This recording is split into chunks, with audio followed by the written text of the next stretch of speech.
So, welcome to Beauty of Colors podcast, Zach. It's great to have you on the show. Thank you. It's great to be here. So, Zach, tell the listeners about you and what's the key to enlightenment, peace, contentment, and freedom. Ooh, great question. Um, well, it's really quite simple. It's letting go of all of the narratives and stories and belief structures that don't serve us. Living in the present moment, which is all that we have. And that is a simple synopsis of the way to live free, peaceful, and content. It sounds so simple. It is. Yeah. It is very simple. Very, very simple. Mhm. That's the beauty of it, right? The simple things are always the best, they say. Yeah. But sometimes it's always the hardest to get by. Well, I mean, Mm. hard and easy is just another story, right? Yeah, that's true. So you're right. I mean, if we tell ourselves that it's hard and we think that it's hard and difficult, then it most certainly is. So, Zach, how does one experience the mythology of self-awareness? Well, I mean, in order to be aware, we have to be present, Mhm. right? So if we're lost in our heads, if we're thinking about the artifacts of the past, or if we're in rumination of the illusory fantasy of the future, then we're living somewhere outside of the present moment. And if we're not in the present moment, then we're not in life because life is presence. I mean, everything else is a construct. Everything else is, as I said, in your head, fantasizing, Mhm. pontificating, ruminating. Wow. You just make it you make it so simple and easy. How can Well, how I mean, I don't do anything. It just is what it is, right? It's just yeah, universal truth. I mean, you're so true. So Zach, how can one liberate themselves from the constraints of from an egocentric mind? yeah, well, I mean, basically just letting go of everything that doesn't serve us. Becoming aware is the first thing, right? So, I mean, if you're a driver and you operate an automobile, and you go to change lanes and you don't look to see your blind spot, it's only a matter of time before you're going to run into another car, right? So Mhm. that's the same kind of metaphor with life. I mean, we can't see what we can't see. It's a little bit more challenging for some folks to find their metaphoric blind spots than it is just looking over your shoulder. But I mean, that's kind of the key is to become aware, bring things into awareness. So I would say when you're perturbed, when you're upset, when you're challenged by something, that's really a gift. And that's the time to open your eyes, so to speak, and to be able to become aware of what that is that's bothering you. Bring that into the awareness Mhm. and then let it go. Wow. So what's about the people who have been through trauma? Would that be a little bit different? Well, I mean, it's the same thing no matter what we say, right? Because I mean, even the idea of trauma is Hmm. just another construct. I mean, there's no actual objective thing called trauma, Hmm. right? Trauma is just another story. So, what trauma is something happened to somebody and then they told stories about that. They felt feelings around that. They created narratives and then they embodied that essentially. And then now they have a trauma, so to speak.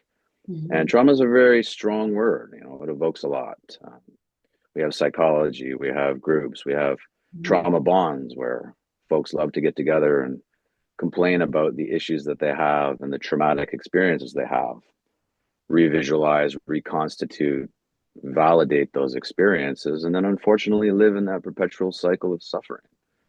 So it's just the same for anyone, really, although perhaps a little more challenging for some than others. Hmm. But it's just all about letting go, becoming aware, and just letting go of that which does not serve you, which essentially is everything. Hmm. So you're saying that if somebody kind of dwell on it, it doesn't go anywhere. The person just keeps saying it over. The person have to kind of liberate themselves from that trauma, kind of separate themselves from it. Yeah, absolutely. I mean, the more we go over something, the more we revisualize things, the more we validate them, the more they are validated, right? Hmm. So, I mean, our mind, our subjective narrative, our psyche is our world. That's our experience. So when we stay stuck in that and reconstituting, revisualizing, then not only will we not get out of it, but as we keep doing that, we're going to make it perpetually worse. And as it keeps getting worse in our experience of life, we're going to experience more severity. We're going to experience more suffering, more physiological pain. Our organism essentially is going to deteriorate from that. Is it because of the way the brain works? Because you know there's a subconscious mind, and sometimes you never really forget what your trauma is, or sometimes little things can trigger it. Even if you're kind of, you kind of separated it, but something can trigger it, and that can kind of re-bring it back into like surface it. Is Yeah, I mean, absolutely. Yeah, absolutely, for sure. I mean, we're all human, you know.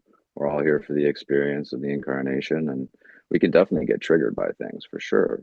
But the key is to be aware of those triggers, right? To not live unconsciously from those triggers. So, as you said, with the subconscious mind, for sure.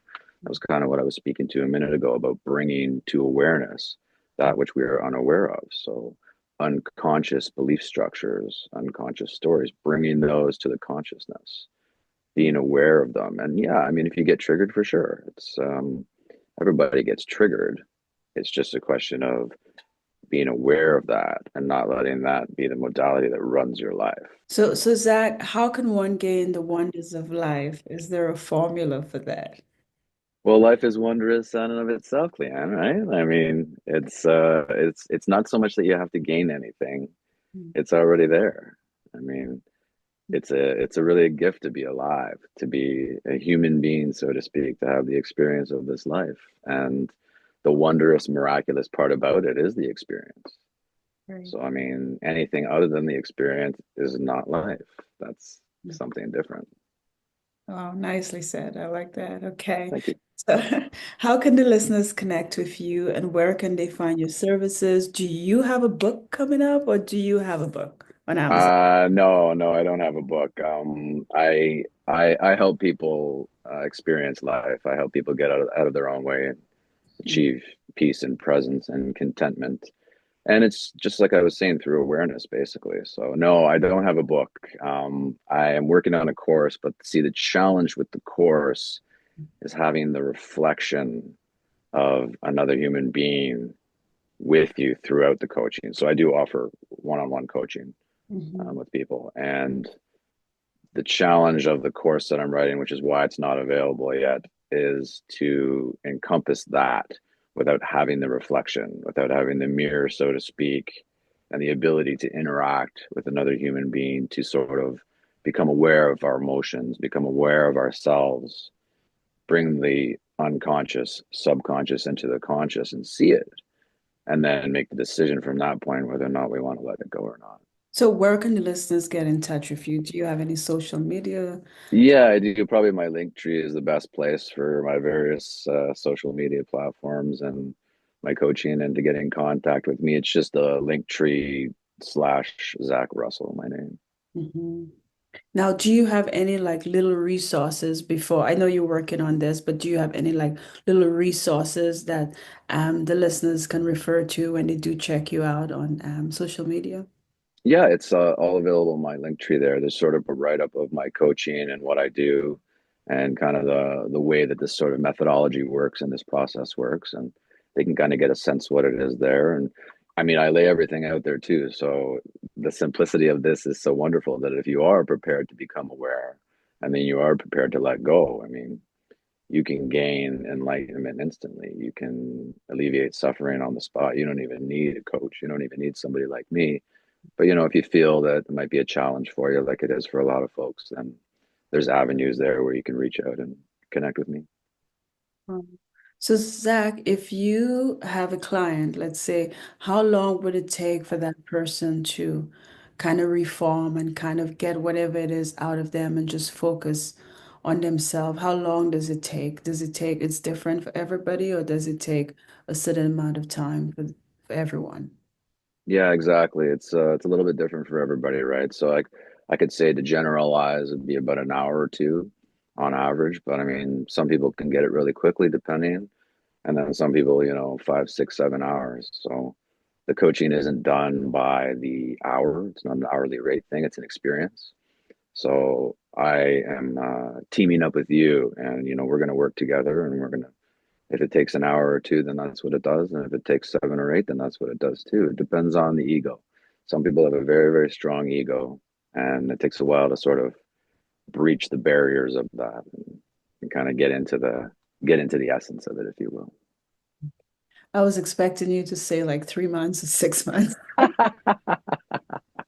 No, see, that's the beautiful thing about this, right? It's not therapy. It's not trauma bonding. It's not validation, like, and even with my methodology, I don't need to know anything about your so-called traumatic experiences.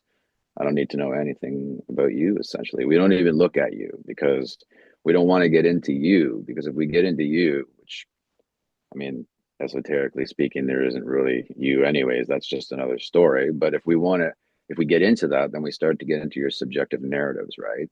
And we start to get into the way that you analyze things and the way that you think about things. And we don't want to do that.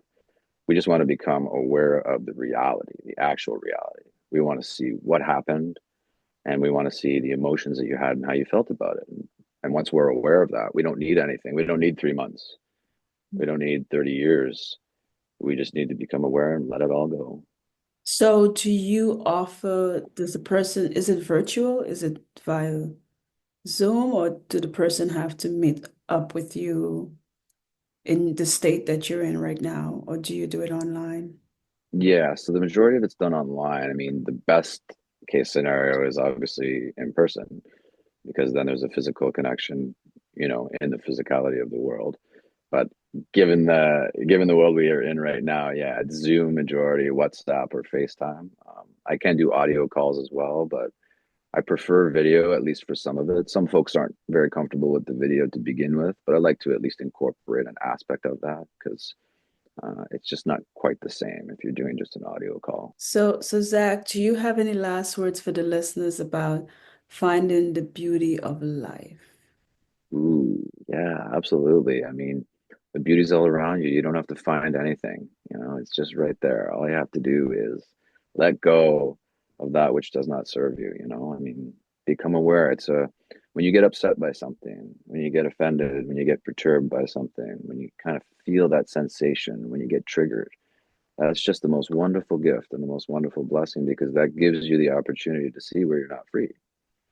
And from that standpoint, you can achieve freedom. All you have to do is let go of that belief, let go of that structure and that narrative, and live in the moment. Nicely said. Well, Zach, thank you for being on Beauty of Colors podcast. It was great having you. And thank you for having me, Clan. I appreciate it.